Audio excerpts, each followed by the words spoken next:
Perkenalkan, nama saya Asfia Mauliza. Saya dari kelompok 1 yang beranggotakan 2 orang, satu lagi Rafika. Di sini saya akan menjelaskan mengenai exercise gerak atau latihan gerak. Latihan gerak dalam bimbingan kelompok adalah suatu teknik yang melibatkan aktivitas fisik atau gerakan tubuh sebagai bagian dari proses bimbingan. Dalam konteks ini, gerakan tidak hanya sekedar aktivitas fisik, tetapi juga memiliki makna simbolik dan terapeutik. Peserta diajak untuk melakukan berbagai macam gerakan, dari yang sederhana hingga gerakan yang kompleks. Selanjutnya, ada tujuannya. Tujuan yang pertama yaitu mengekspresikan emosi. Gerakan dapat menjadi sarana untuk mengungkapkan perasaan yang sulit diungkapkan dengan kata-kata. Misalnya, gerakan yang energik bisa mewakili perasaan yang marah, sedangkan gerakan yang lambat dan lembut bisa menggambarkan perasaan yang sedih. Yang kedua yaitu meningkatkan kesadaran diri. Melalui gerakan, peserta diajak untuk lebih memahami tubuh dan pikiran mereka. Mereka dapat belajar mengenali tanda-tanda stres, ketegangan, atau relaksasi. Dan yang ketiga yaitu membangun kepercayaan diri.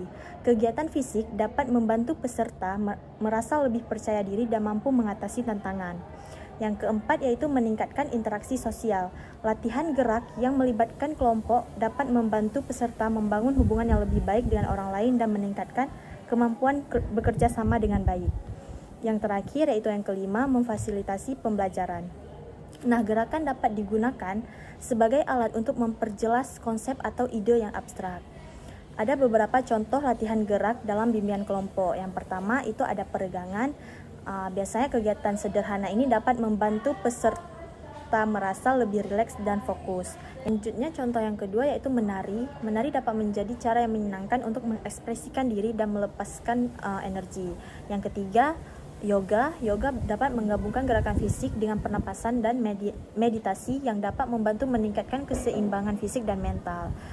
Selanjutnya ada drama. Melalui drama kita bisa bermain peran. Nah, peserta dapat mengeksplorasi berbagai emosi dan situasi. Secara umum, tahap dalam bimbingan kelompok teknik exercise atau latihan gerak terbagi menjadi 3 tahapan. Yang pertama ada tahap awal atau tahap pembentukan, yang kedua tahap kegiatan, dan yang ketiga adalah tahap penutup. Pada tahap awal ada yang namanya perkenalan, di mana peserta diperkenalkan satu sama lain baik secara formal maupun informal. Hal ini bertujuan untuk membangun rasa saling mengenal dan kenyamanan. Yang kedua yaitu penjelasan tujuan. Di sini PK menjelaskan tujuan umum dan spesifik dari program bimbingan kelompok. Peserta juga diberi gambaran mengenai manfaat yang akan mereka dapatkan setelah mengikuti program tersebut. Yang ketiga yaitu kontrak kelompok. Di sini bersama-sama PK dan peserta membuat kesepakatan tentang aturan main, jadwal pertemuan, dan hal-hal lain yang perlu diperhatikan selama program tersebut berlangsung. Selain dari itu, di tahap awal ini juga dapat membangun kepercayaan, di mana PK menciptakan suasana yang aman dan kondusif bagi peserta untuk berbagi pikiran dan perasaan. Selanjutnya masuk ke tahap inti atau tahap kegiatan. Di sini yaitu ada pelaksanaan exercise. Melakukan exercise yang telah direncanakan sesuai dengan tema atau topik yang sudah dibahas. Yang kedua yaitu ada diskusi, yaitu membuka ruang bagi peserta untuk berbagi pengalaman, perasaan, dan pemahaman mereka setelah melakukan exercise tersebut. Dan yang ketiga yaitu pemberian umpan balik. Di sini memberikan umpan balik konstruktif kepada peserta mengenai hasil dari exercise yang telah dilakukan. Tahap ketiga yaitu tahap yang terakhir, tahap penutup. Yang pertama yaitu ada ringkasan, di mana merangkum poin-poin penting yang telah dibahas selama pertemuan. Yang kedua ada penerapan, yaitu membantu peserta menghubungkan materi yang telah dipelajari dengan kehidupan sehari-hari mereka. Dan yang ketiga, jika memungkinkan akan diberi tugas rumah. Memberikan tugas rumah yang berkaitan dengan materi yang telah dibahas untuk memperdalam pemahaman peserta tersebut. Sekian penjelasan dari saya, terima kasih. Assalamualaikum warahmatullahi wabarakatuh. Waalaikumsalam warahmatullahi wabarakatuh. Gimana kabarnya hari ini? Alhamdulillah sehat. Ya, sehat semuanya. Ini sebelum kita lanjut, Ibu mau perkenalan nih sama kalian. Ibu juga belum tahu nama-nama kalian. Mungkin bisa dimulai dari sebelah kanan Ibu dulu. Baik, perkenalkan nama saya Asna Putri, panggil aja Asna. Kalau saya perkenalkan Asfia Mauliza, dipanggil biasa dari kelas 2 IPS 1. Dari kelas IPS. Halo teman-teman, kenalin, nama saya Nita Fitriani. Nanti teman-teman boleh panggil saya Nita. Saya dari kelas IPS 2. Salam kenal semuanya. Salam kenal, Kak. Ya, ini tadi belum sebutin nih dari kelas mana? Dari IPA 4. Oh, dari IPA. Jadi ini beragam ya, ada di IPS sama IPA. Oke, Ibu nih udah kenal nih sama kalian. Mungkin kalian belum kenal nih sama Ibu. Jadi belum kan? Belum. Oke. Jadi perkenalkan, nama Ibu Rafika. Ibu ini salah satu guru bimbingan konseling yang ada di sini. Mungkin kalian pernah lihat nih muka Ibu walau kalian nggak kenal nih sama Ibu. Oke. Jadi di sini kita bakalan melakukan kegiatan bimbingan konseling kelompok nih. Jadi kalian di sini tahu nggak sih bimbingan kelompok itu apa? Ada yang tahu nih? Kayak diskusi kelompok nggak sih? Tahu coba. Ada nih teman kita yang tahu tuh ya. Bimbingan kelompok itu suatu perkumpulan antara satu kelompok dengan kelompok lain, terus kita saling berdiskusi untuk menyelesaikan suatu permasalahan atau suatu pembahasan yang akan kita bahas. Oke, benar sekali. Ibu bakalan koreksi dikit. Mungkin bimbingan kelompok itu adalah perkumpulan dari beberapa orang nih, bisa 2 atau lebih dari 2 orang gitu, bukan dari beberapa kelompok ya. Kalau beberapa kelompok itu udah besar jadinya, itu jadi bimbingan klasikal gitu. Oke.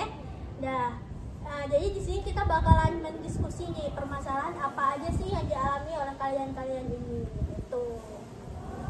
Jadi di sini mungkin kalian bisa nih terbuka sama Ibu dan sama-sama nih kita bagi-bagi cerita dari Ibu, dari kalian, biar kita juga sama-sama tahu apa sih yang mengganjal nih dari dalam diri kalian. Dan kalian juga nggak usah ragu untuk cerita sama Ibu gitu, karena yang tahu itu cuma dalam kelompok ini aja. Insya Allah orang-orang di luar tuh nggak ada yang tahu juga. Apa kalian paham semuanya? Oke, mungkin di sini Ibu ada waktu sekitar 30 menit nih untuk membersamai kalian dalam bimbingan kelompok ini. Oke, jadi di sini kita mau bahas tentang emosi. Jadi di sini kalian siapa nih yang tahu apa itu emosi? Emosi itu marah-marah ya? Iya, benar sekali. Yang lainnya mungkin ada yang tahu? Emosi itu suatu perasaan yang membuat diri itu berbeda. Iya, benar sekali juga yang disebutkan oleh teman kita. Yang lainnya mungkin ada yang tahu? Bahagia itu masuk emosi juga, Bu? Ya, benar. Bahagia juga salah satu dari bagian emosi itu sendiri. Jadi emosi itu bukan hanya bahagia dan marah aja, tapi apa yang kita rasakan dalam diri kita, mau itu senang, sedih, marah, kecewa, itu juga salah satu bentuk dari emosi.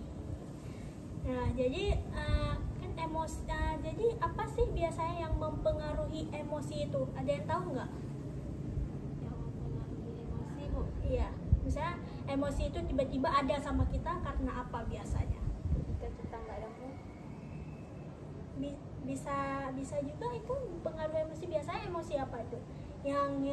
Yang muncul waktu kita mungkin mood kita lagi nggak baik, nggak biasa. Emosi apa yang muncul? Ada Kesel, marah, campur-campur. Yang lainnya, misalnya kalian lagi nggak mood nih, biasa emosi apa sih yang muncul dari dalam diri kalian?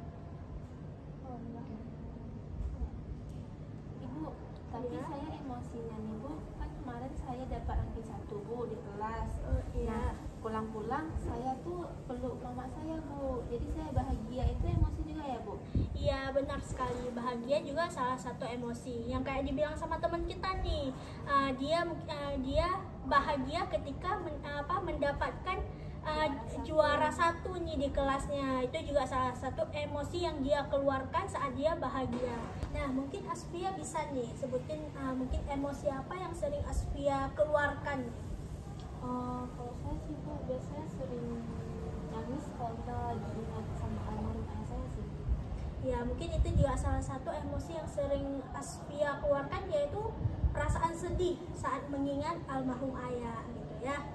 Nah, mungkin kalian bisa nih sebutin ataupun kalian jelasin nih sama ibu bagaimana sih cara kalian mengelola emosi-emosi yang biasanya kalian keluarkan. Misalnya kayak Asfia tadi, dia merasa sedih, gimana sih cara Asfia mengelola nih emosi yang Asfia keluarkan? Biasanya kalau lagi nangis ingat sama ayah tuh, biar nggak terlalu sedih saya makan es krim jadi kayak mood saya langsung balik lagi. Ya bagus, itu salah satu Asfia mungkin cara mengatasi nih emosi sedih tadi. Mungkin Asna gimana nih cara Asna mengelolanya? Asna cara mengelola emosi itu biasanya kayak mencari hal-hal yang baru. Saya kayak saya bisa sedih, jadi saya kayak karena hobinya baca novel, jadi kalian baca novel atau nggak dengar musik atau nggak jalan-jalan, jadi emosinya tuh Ya mungkin Asna banyak ya pengalihan dari pengalihan emosinya nih, ada baca novel, jalan-jalan dan sebagainya. Kalau Nita nih yang di sebelah kiri ibu gimana cara mengelola emosi Nita? kalau cara saya sih Bu, kalau bahagia ya kalau emosi bahagia ya nggak usah terlalu happy juga gitu Bu, sebenarnya aja. Kalau untuk emosi nangis atau sedih kayak kawan-kawan ya saya suka nulis Bu, jadi apapun yang saya utarakan ya saya nulis gitu, biar apapun yang apapun kesedihan saya tuh nggak berlarut-larut, jadi ada batasan untuk saya tuh bisa survive, bisa nggak boleh ya berlarut-larut untuk nangis gitu, kita harus survive, harus bisa yakin sama diri kita kalau ada loh kesempatan lain yang bisa kita lakuin. Bagus juga nih yang disebutin sama temen kita ya, emosi itu juga kita nggak boleh berlarut-larut, karena mungkin dari yang positif emosi itu bisa menjadi negatif juga nih. Oke, mungkin kalian juga udah tahu dan ngerti nih cara mengelola emosi dan macam-macam emosi itu apa aja. Kita kan di sini udah membahas nih emosi itu apa, macam-macamnya, cara pengelolaannya. Jadi mungkin minta kalian semua untuk berdiri biar kita latihan gerak nih. Ayo semuanya berdiri. Jadi kalian bisa ikut ibu nih, kita bakalan buang nih emosi-emosi negatif dan memperbaharuinya jadi emosi-emosi positif.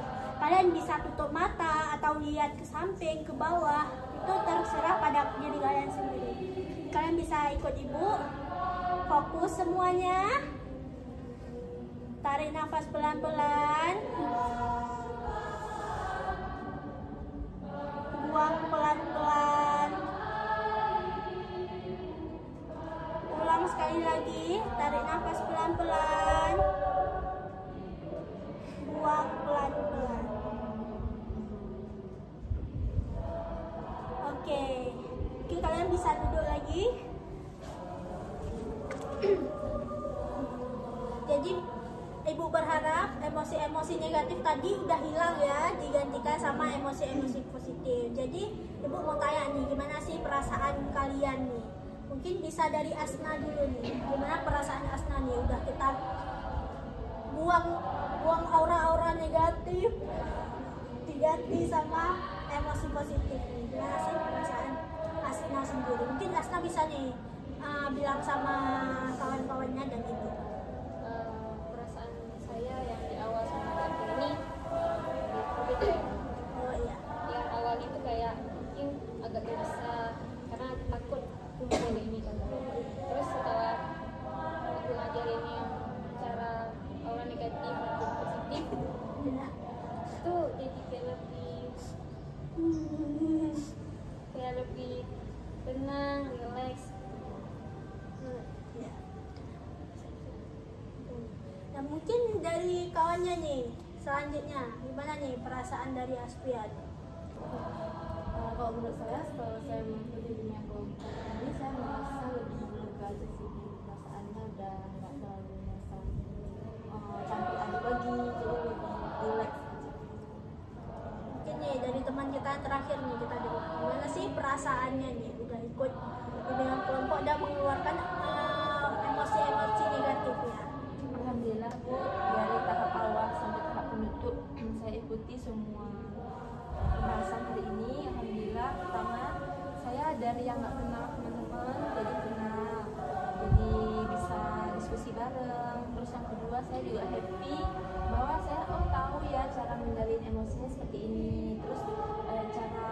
untuk teknik exercise yang ibu kasih tadi itu juga saya akan menerapkan ketika emosi saya itu muda gitu.